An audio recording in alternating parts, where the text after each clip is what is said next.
Herbert, eu sei que você pensa filosoficamente. Pense um pouco. Bom, boa tarde, professor Tércio. Obrigado pelo convite, Sônia. Hoje é o Dia Mundial da Propaganda, professor, e eu percebi com os nossos Golden Boys do CECIF aqui que tão bom quanto ter uma... tão importante quanto ter uma boa ideia é saber vendê-la bem. E eles fizeram isso muito bem hoje, não é?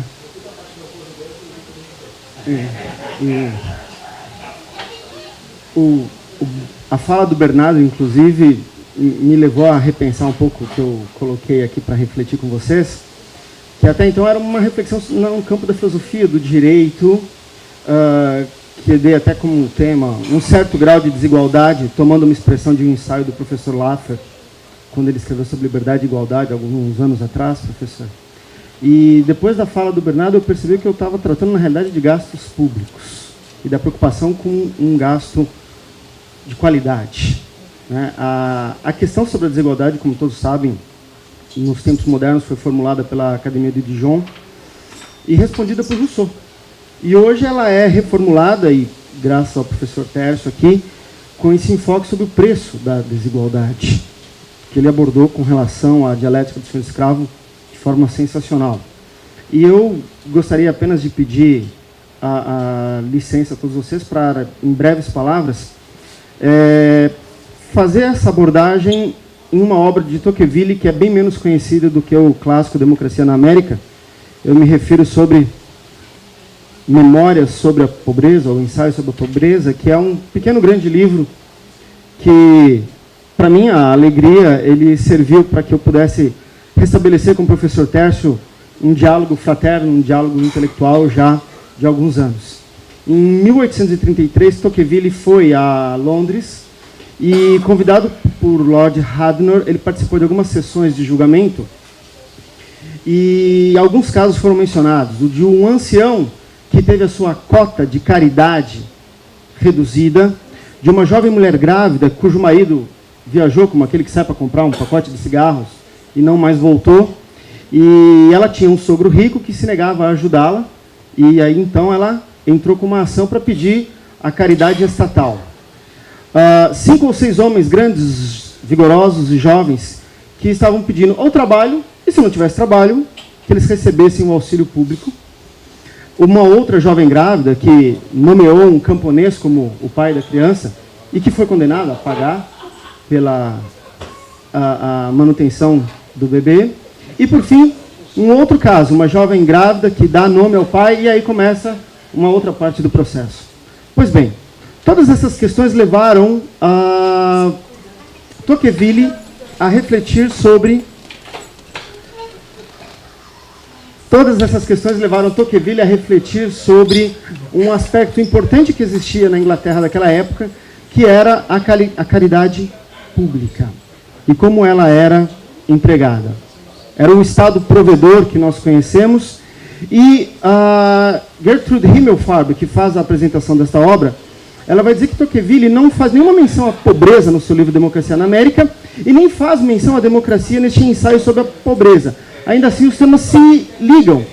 E quem analisou isso muito bem foi José Guilherme Melchior, quando disse que Tocqueville definiu a democracia pelo impulso para a igualdade e demonstrou que a igualdade não resulta necessariamente em liberdade. E Tocqueville vai dizer que o homem nasce com necessidades e ele vai criando mais necessidades. Uma infinidade de prazeres que ele tem que se saciar. E num exercício de futurologia, coisa que ele fez muito bem quando, 200 anos atrás, ele já havia dito que Rússia e Estados Unidos dividiriam o mundo em termos de poder, ele vai dizer que o padrão de vida da maioria das pessoas iria aumentar no mundo. E, por essa razão, é que ele passa a analisar com um cuidado muito grande o que ele chama, neste livro, de caridade pública e caridade privada. Nós poderíamos pensar aqui nas nossas políticas sociais. Lembrando que, quando Henrique VIII fez a cisão com a Igreja Católica, todos os monastérios que existiam na Inglaterra se tornaram propriedade da coroa, que depois acabou repassando, mas o fato é que aquelas casas que cuidavam dos indigentes deixaram de existir. E Elizabeth I veio ao depois e com a primeira lei dos pobres, por assim dizer. Essa preocupação decorria de um fato interessante e que, vendo Alan aqui, eu posso falar com maior tranquilidade. Tocqueville diz que o homem, como todos os seres organizados socialmente, tem uma tendência natural ao ócio. E vai dizer que 2 incentivos existem para o trabalho: a necessidade de viver e o desejo de melhorar as condições de vida. E a experiência provou que apenas o primeiro pode motivar a maioria dos homens para o trabalho. O segundo só é eficaz sobre uma pequena minoria. E ele vai acrescentar: uma instituição de caridade aberta indiscriminadamente a todos os necessitados, ou uma lei que dá a todos os pobres o direito à ajuda pública, qualquer que seja a causa de sua pobreza, enfraquece ou destrói aquele primeiro estímulo e deixa intacto apenas o segundo. Daí a preocupação de Tocqueville com os direitos, que normalmente são conquistados com sangue, suor e lágrimas, mas quando dados por meio de lei, sem qualquer contrapartida, por assim dizer, eles destroem um aspecto moral da existência humana. Não há mais gratidão pela ajuda. Não há mais nenhum sintoma de agradecimento. Há apenas, ou passa a existir apenas, a exigência do direito à caridade pública. A exigir aquilo que está numa lei e que, portanto, é meu direito, eu o quero. Portanto, Tocqueville vai dizer que, diante dessa perda da moralidade, algo que permanece intacto é o que ele vai falar da caridade individual ou da caridade privada. Desse estímulo, dessa necessidade de atuarmos de tal forma que a sociedade esteja engajada. Ele coloca como uma indagação: o que devemos fazer então? Em que direção devemos olhar? Como mitigar os males que podemos antecipar, mas não curar? Ele não dá uma resposta. Inclusive, ele termina este ensaio falando que ele vai escrever um segundo e vai propor isto. Ele não chega a escrevê-lo completamente. Encontraram nos textos por ele escritos e não publicados o que seria o segundo ensaio, mas que ele também não chega a concluir propostas. E, portanto, penso aqui com todos vocês em pensar aqui em colocar uma modesta proposta, sem a ironia swiftiana, lembrando, e o tema apareceu por várias falas, o próprio Bolsa Família, que, como o Bernardo mencionou, é muito importante. Pessoas com renda mensal per capita de R$ 77,00. É nada. Agora, precisamos relembrar, e esse talvez seja o ponto, que o próprio Tribunal de Contas da União, neste ano, identificou inconsistência em cerca de 160 mil casos, algo em torno de 200 milhões de reais. E o Tribunal Superior Eleitoral identificou também que doadores cadastrados no Bolsa Família apareceram em doações nesta última eleição com cerca de 16 milhões de reais. Daí a preocupação com o gasto público, de como ele é encaminhado. A mudança de paradigma talvez seja o caminho do auxílio direto do poder público para uma maior participação da sociedade civil.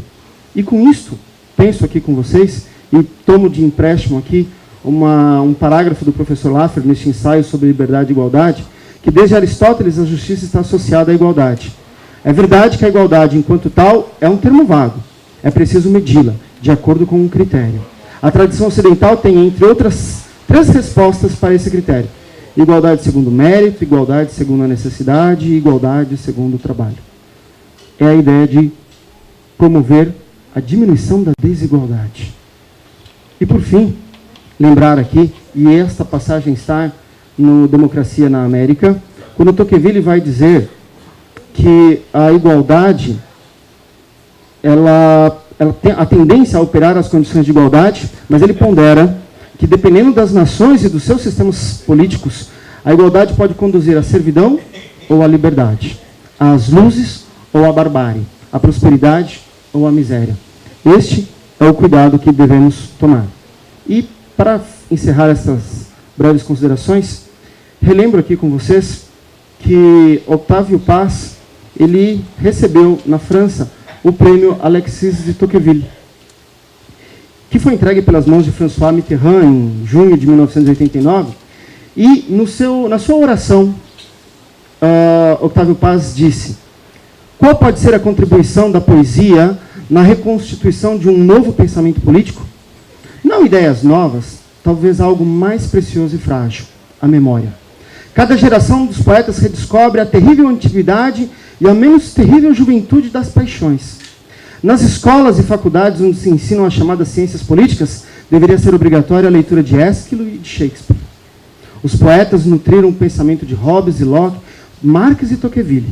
Pela boca do poeta fala, e ele sublinha, fala, não escreve, a outra voz. É a voz do poeta trágico e do bufão, da solitária melancolia e da festa, da gargalhada e do suspiro, do abraço e dos amantes e de Hamlet diante do crânio. A voz do silêncio e a voz do tumulto, a louca sabedoria, a loucura, o sussurro de confidência da alcova e a multidão na praça. Ouvir esta voz é ouvir ao mesmo tempo, é ouvir o tempo que passa e que, não obstante, ele regressa em quantas sílabas cristalinas. São palavras simples para fecharmos este seminário. Obrigado.